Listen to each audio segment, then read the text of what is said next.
Good evening and welcome to Core Concepts, Talks on Truth, presented by Institute of Applied Metaphysics, Church of Revelation, and One Community. Tonight, we're blessed with a unique, interesting speaker, Steve Lancaster. Steve was the pastor, founder of the Happy Church here in Memphis, Tennessee. While he set out on his spiritual journey, he left the Happy Church after 22 years and became a massage therapist. And in discovering his true roots, he dwelled into a lot of things. Steve's going to tell you all about his spiritual journey into being where he is today. Steve?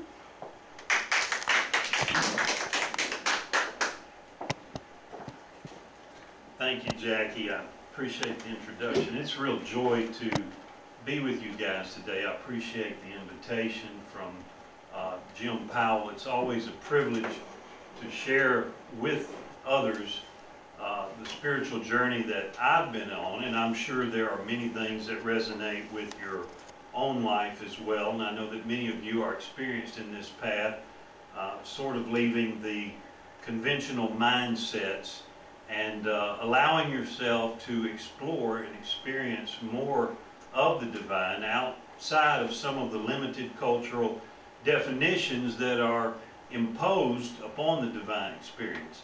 I know one of Jim's core concepts is the concept of unfolding as a universal principle in many of the world religions.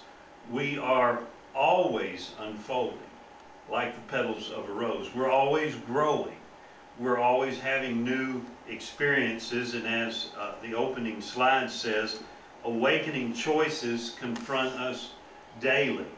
You know, I think just as the body has rhythms of sleeping and waking, I believe we go through the same thing in our spiritual life. There's times that we're very much awake and we're taking in new information. And then sometimes we drift off back into sleep and slumber and maybe live under the illusion that we've got a lot figured out. But sooner or later we hear the alarm clock calling us, and we wake up again and come to understand there's a lot that we do not know.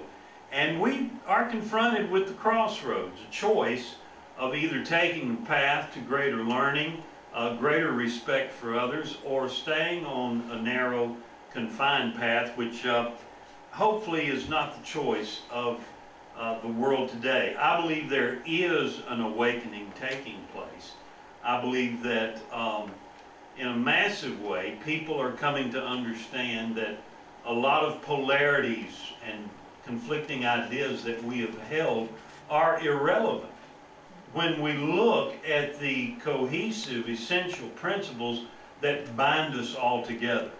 And I believe in today's world, with the increasing wars and conflict, we realize more than ever the need to major on the majors and minor on the minors, and wake up to what's important and continue to grow in that path. I graduated from Bob Jones University in 1978, and it's amazing, Julie, because at that time I knew everything. And it was a shocking thing to leave the university and realize how little I knew. Traveled to India and Nepal in the fall of 1977, and as a young college student, it's fascinating that I went there to educate the Indians on spiritual principles and awaken them to truth and all of its parameters. Well, as you can imagine, quite the opposite occurred. I think I'm a bit like Jim, who ventured into Vietnam to convert the Buddhists, and instead of changing them, he was changed a little bit in some of his outlooks. Good to see you, Charles. For 22 years, I was pastor of the Happy Church in Memphis, Tennessee, and you see me there with my son, Scott. It was truly a wonderful experience in my life. I was branching out into broader spiritual experiences than I had been trained in. So it was a phase of growth, a phase of learning that the divine is not just something for an old dusty book on a shelf, but actually is alive and energetic in our life today. And we witnessed what is called miracles. We saw phenomenal things happen when people collectively agreed, expected, and invoked the powers and the assistance of the divine. Can I give you a definition for all of that or explain it? I certainly cannot, but I can say that I was eyewitness to some incredible things that were as surprising to me as they were to others, but I began to learn the power of childlike faith, of simplistic approach to the divine. I had a friend, he said, you know, God is better felt than telt. We really fall short in trying to explain the divine, but when we just jump in, and even as the sacred New Testament texts tell us, if you become as a child, you enter into the experience of the kingdom. And I think this was part of my education process, was to become more childlike in my approach to the divine and realize there was much to be learned. There's a proverb that says, through desire, a man separates himself and intermeddles with all wisdom. This was very much my life experience. I, for some reason, was born with an incredible curiosity.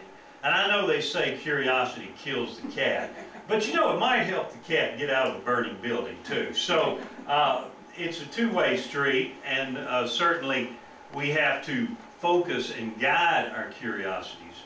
But my hunger to know more about things that were ignored, debunked, defied by conventional wisdom, I felt that if there was that much resistance to the knowing of these things, then there must be something important to the knowing of these things. And I lost a few friends along the way, gained some other friends. So it's a nice trade-off. Asleep is a cozy condition. This is one of our Chihuahua friends at the lake house named Capitan. And believe me, he is in charge. He was the firstborn of a litter of 7, is it, Glenda? But, you know, it's fun to curl up and sleep. I've done that for many years of my life. I would know there were things in the wings that needed to be revealed, that needed to be searched and studied, needed to be explored. But, you know, I knew that if I got out of my cozy bed and began to explore those things, it could really upset my comfort zone. Do you know what I mean? But I encourage you, we all need times of sleep, we all need times of rest, but we also need times of awakening in which we realize that there's a lot to be seen, a lot in this world that we need to look around, observe for the benefit of humanity. There are many steps and stages to awakening and many areas where awakening occurs. I think we have to be very patient with ourselves and with others. Do y'all know this is a bit of a challenge? Because when you've discovered something, when you've seen some hideous monsters that are out there cloaked as decency, and you try to share that with others, you meet with quite a bit of resistance. And you have to ponder, I know I do, endlessly, hey, there was a time in my life when I didn't understand some of these things, that I felt I didn't realize some of the looming threats against the benefit of humanity, and had to just go through the phases. And you know, it's also interesting to me that not only are there many stages of awakening, but many areas. myself, I'm going through spiritual awakening. I'm going through health awakening. I'm going through relational awakening. I'm still going through political awakening.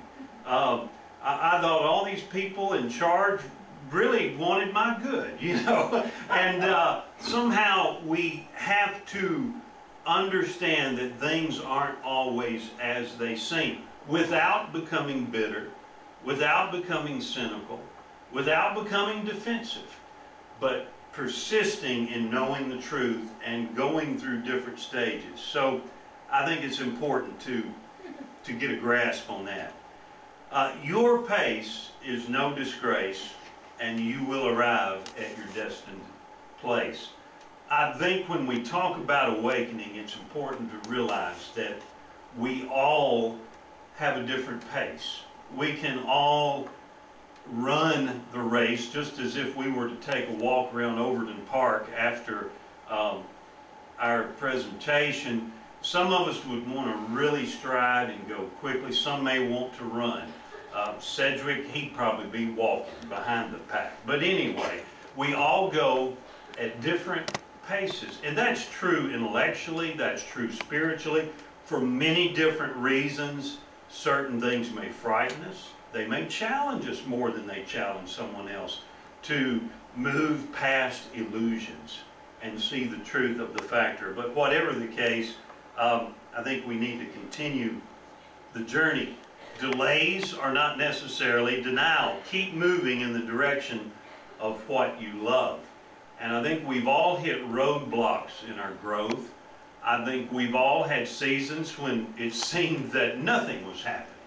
We didn't feel connected. We didn't even feel connected to other people in our community that shared the same vision and energy.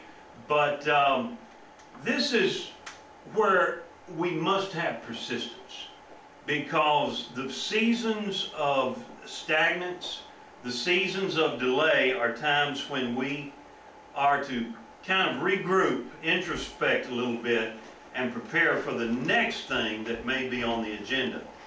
I love this statement by Alan Cohen. I misquote Alan a lot. He's a very influential man on my life.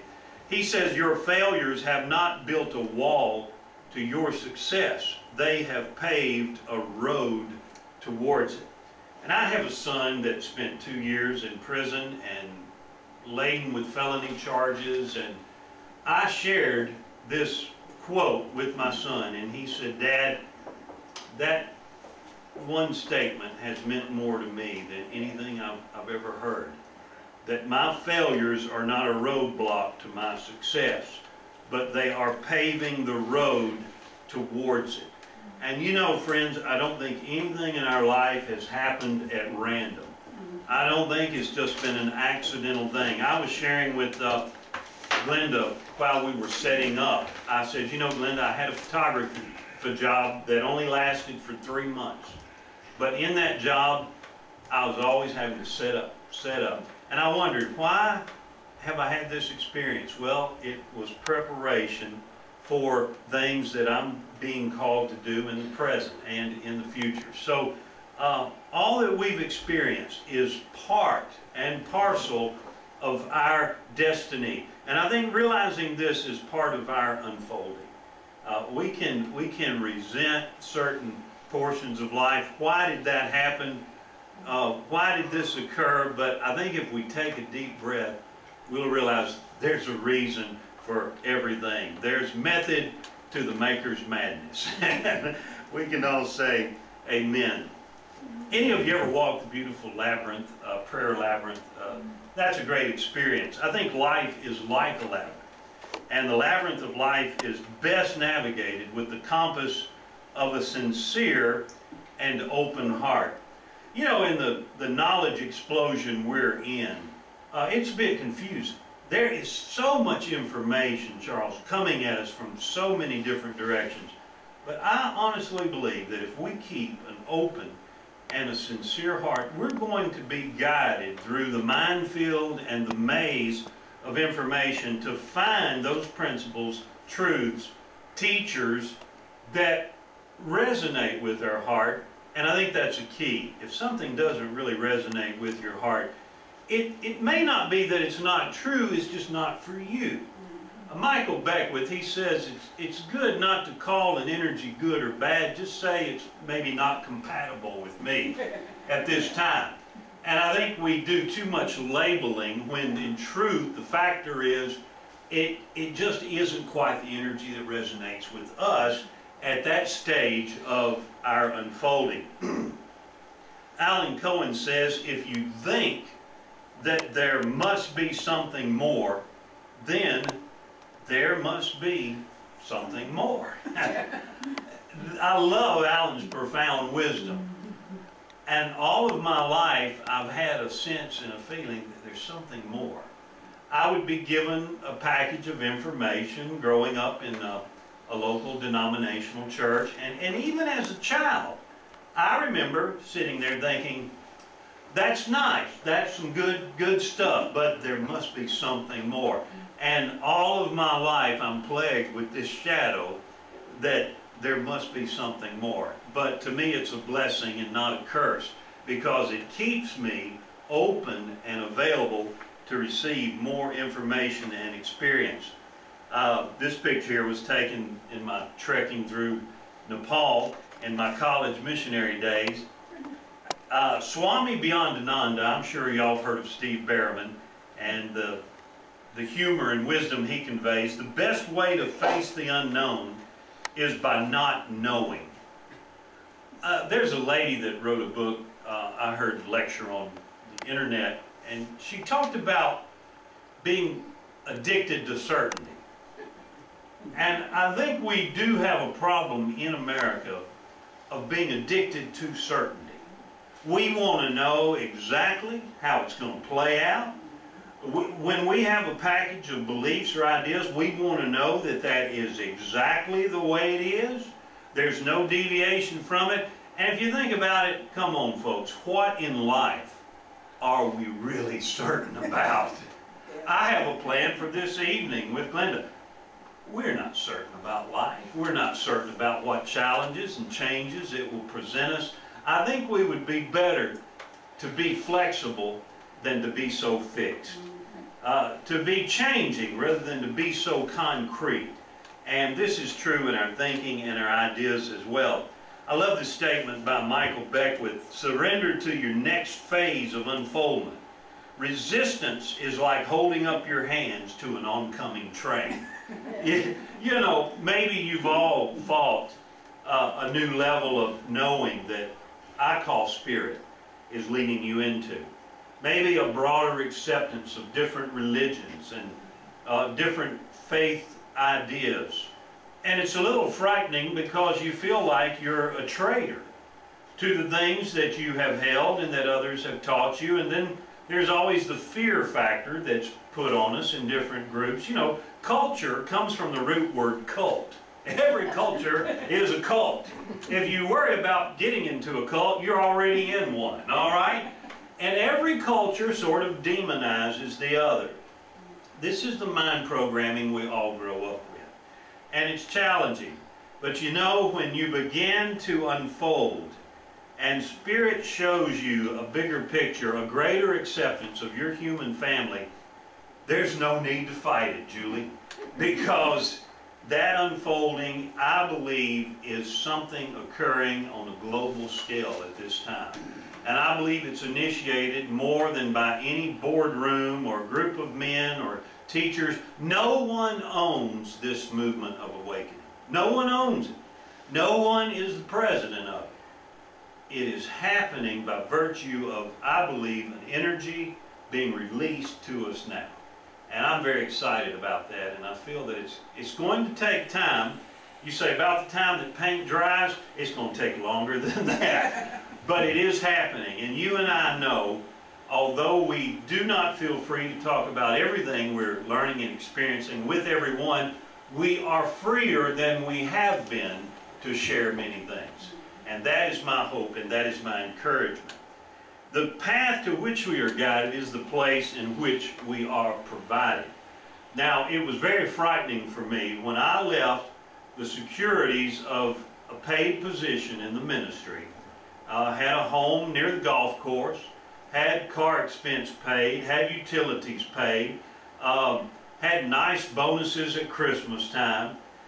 These things were lovely. Had a credit card, could jump in a plane, go overseas. I loved all that, and you know, I believe in prosperity. I want you to know I believe in prosperity. I do not believe that being spiritual means that we have to be impoverished and poor. I believe if anyone needs resource, it's the spiritual people, to travel, to teach, to encourage. So we don't want to accept a limited mentality, and we do not want the fear of thinking, well, if I really go in the path of my unfolding, I'm going to be living under the bridge, forsaken and forlorn. A lot of false imagination plays with us, Glenda, if we engage that. But if we realize the divine is teaching me these things, the divine is showing me these things, the divine is guiding me in this path, why would there not be a providing in that which I'm being guided? And my belief is that the spiritual realm is not going to take you anywhere and leave you destitute and abandoned. Now, there's a part we have to play. There's responsibility. There's work that we put forth. But if we do our part, I believe we're going to see abundant provision. I don't know about y'all, but when I counted the stars, there's plenty of them. There's no lack. When I look at the fall leaves, so beautifully displayed at this time, there is no lack. Beauty is everywhere. Why would our provision be limited? Why would it be scarce when the divine expresses itself in fullness and abundance? This is what we believe in our unfolding. God answers in the joy of the heart. Why would the divine want you miserable the rest of your life? Doing a job, carrying out a chore that you absolutely hate and despise. Do we all go through times of discipline and testing? Sure we do. But the divine has made us for a certain task. And God answers. People say, where's my answer to my prayer of what I'm to do? What is your heart telling you? As a minister, I used to have a sermon on what's in your heart, what's in your hand, what's in your history. Look at those things carefully, and you'll see the joy of your heart is a compass to guide you in the next path of unfolding. We want an expert to tell us what to do, where to go, give us the answer. God bless the experts and the counselors, and we draw much from them. But your best compass, trust your own observation, intuition, and experience. Read the compass of your own heart. Really doesn't matter what anybody has written, does it? If it does not match up with your observation, your intuition, and your experience, really doesn't matter what a big guy in a pulpit or on a political podium says, if it does not match up with your observation, your intuition, your experience. Terry Cole Whitaker gave me this concept years ago, and I found it was liberating. Cedric, it was liberating to realize I did not have to let someone else do the thinking for me. I did not have to let a health expert control my health. I do not have to allow a ministerial expert to control my spiritual path. I do not have to allow some authoritative figure to make my decisions for me. Though I respect all realms of counsel, I respect the experience that men have, women, in different fields of study. However, bottom line, I'm going to have to face the consequences of my choices. So I had better choose. Very important principle in unfolding. Happiness is natural. Everything else is a compromise. This is a statement from Alan Cohen, and if you haven't familiarized yourself with some of Alan's stuff, A-L-A-N-C-O-H-E-N, I encourage you to check him out. He cuts the chase. Happiness is natural. Everything else is a compromise. And I know that every person in this room at some point in your life, we've all compromised. We were miserable in some place with some person. In some situation, on some regimen of life that someone told us we should do, but we did not have the resonance of heart that this is really giving me joy and satisfaction. And I think we really need to let that be a guide Follow your heart and take your head with you, you know. I think in the early days of liberation movement, you know, people were talking about following your heart. Well, yes, we want to do that, but the Spirit has given us a left brain and a right brain. We have a creative, imaginative side, and we have a thinking side. I think we could save some of the problems of excess if, as we proceed with our heart, we let the intelligent capacity that Spirit has given us give us some guidelines, give us some intelligent choices, so that we won't find ourselves saying, oh my God, I jumped off the boat, now what do I do? You can only swim so long. So it's good to have wisdom. The head can't get in the way. We know the old White Rabbit song, leave your head. Sometimes, you know, you have to leave your head. But we have a gift from our Creator of wisdom, of intelligence, of logic, as well as the gift of creative thought, experience, and mystical interest. So when we marry the two, feeling and thought, it's sort of like the masculine-feminine principle that brings forth life. And I think this is true in many other areas of energetic as well. Don't talk yourself out of following your heart. Talk yourself into it. This is my dad's bird dog, Britt. She's a charm, was hiding out that day. I think sometimes instead of listening to our heart that wants to unfold, that wants to have new experiences, we let logic get in the way. I can't do that. I can't make those changes. I can't leave those securities. Glenda was sharing a story with me of her being in her office, a job she had worked at, she'd done very well at, she had moved up the ranks, and it's like a voice told her, it's time to leave. This is it. This is over. It's time to go. And now she's been blessed, works very hard in real estate developments and rental properties. There's always something to do, but she's been provided for, doing what she likes and enjoys, and helping people in doing it. I think that we waste a lot of time talking ourselves out of following our heart, when the greatest experience, I didn't say the easiest experience, but the greatest experience of our life will be following the compass of our heart. Life's experience will always challenge our boundaries of belief. Swami Beyondananda says truth will upset you free. And we know that that is true. I put this slide up. It's the glory of God to conceal a thing, but it is the honor of kings to search out the matter. And that's found in the book of Proverbs. I've had a lot of research and interest in the field of UFOs. I really didn't seek this out. At the age of 17, an Air Force personnel gentleman came up to me and said, what do you think about this? I said, I don't have an intelligent opinion. He laid before me multiple photographs of disc objects that were flying around that he had personally photographed. Well, you know, I should have shot him on sight, is what I should have done.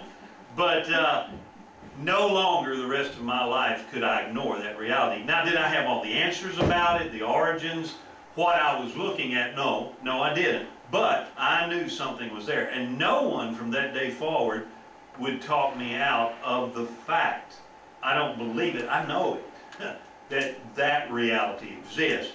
And as the years have gone on, and through my minister, and through Eric Van Doniken, and Zachariah Sitchin, and God knows how many else that have really given us a different, an alternative view of human oversight, genetic and social development that many in the conventional realm are not even open to. When I personally believe any theory should be allowed on the table if it has some intelligent, rational backing.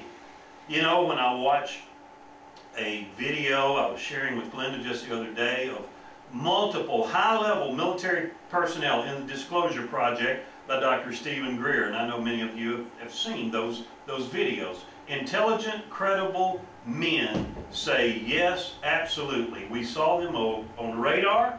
We saw them over missile silos, disarming intercontinental ballistic missiles. We saw this, we observed it, and I will swear an oath before Congress that I witnessed that. Now, friends, it would be irrational to say that many witnesses are just cuckoo freaks. I'm sorry. So that's one area that awakening is still continuing in my life. And I hope that in awakening, I've noticed something as I've been in different new thought groups, new age groups, whatever, metaphysical, people might be very much spiritually awakening, but not cosmically awake. They may be spiritually awake, but not politically awake about some of the pernicious globalisms that are taking place. I am for the human family having unity. In a healthy sense, I am a globalist. But in an unhealthy sense of control and genetic manipulation and genocide of different undesired groups, I am not in favor of what I call pseudo-globalism, because that does damage to the movement of unity when men are power tripping and using this term for their own selfish ego agendas. So it's good to search out a matter. New wine belongs in new wineskins. Took this picture up in Georgia at a beautiful Chateau Elan. Encourage you to check that out if you're ever north of Atlanta. Let me close with this thought. Glenda's standing by one of the big wine barrels. All ideas should allow for expansion. Don't shrink the facts to fit your mind, but stretch your mind to fit the facts. That's a little better approach, I think, to life, and I think it will guide you in the unfolding that you're experiencing. All of our experiences are different, but I encourage you in what is happening from your heart onward. Thank you so much for the joy of being allowed to present to you, and I wish you the best in your process. Questions in that? Yeah, any questions, folks, about what we've shared or anything that comes to your mind? Where do you want to start? Okay. Oh, I know Charles. He's dangerous, but go for it, Charles. Yeah. He needs to get this. Go ahead.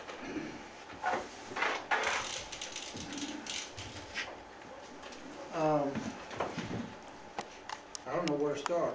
I have a bunch of them on the way. First of all, I want to compliment you on a great presentation.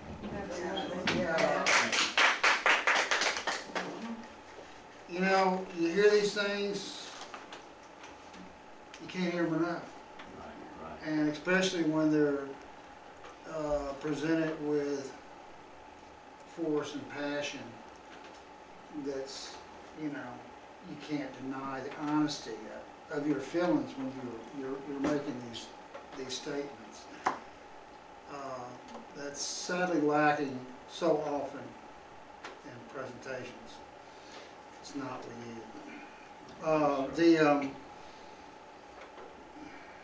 The thing that you spoke about so many different things, but when you spoke about Stephen Greer, and how all these people couldn't deny, you know,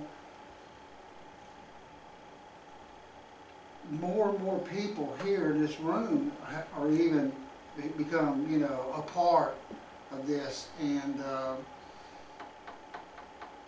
in a way, this is part of that awakening that you spoke about on spiritual and political and socially and relationships. All that all come together. You believe in the family. I do as well, but I think the family is an area that we should be working on. Yes. In a more communicative type. We'll talk about that later, I guess. I'm sorry, I just stumble all over myself. No, I appreciate what you shared. I told Glenda, you know, you talk about these things need to be reviewed. I said, Glenda, I don't know how many people will be there. I might be talking to you. I said, but in my mind, I was benefited just refreshing myself. on concepts, a lot of things that Mr. Cohen has helped me with through the years. I've never met Mr. Cohen, but I feel like I know him because what he has to say cuts to my heart, and it helps me move out of my comfort. And I have to review this stuff, or I go back to sleep. I go back to sleep, and I don't want to do that. I think none of us do. Anything else anybody want to share or just add to, any comment or something from your own personal life? You mentioned Terry Cole Whitaker. She's someone I've admired for years and years. Yes. Did you meet her or through reading her book? It was through reading Jackie, and her book was a very powerful part of my awakening. Okay. Because she I was living my life out of what everyone else wanted. Okay. And she confronted me with a book, and I don't even remember the title, but she said, what do you really want? What do you want to wear? What do you want to look like? Who do you want to be with? What do you want to eat?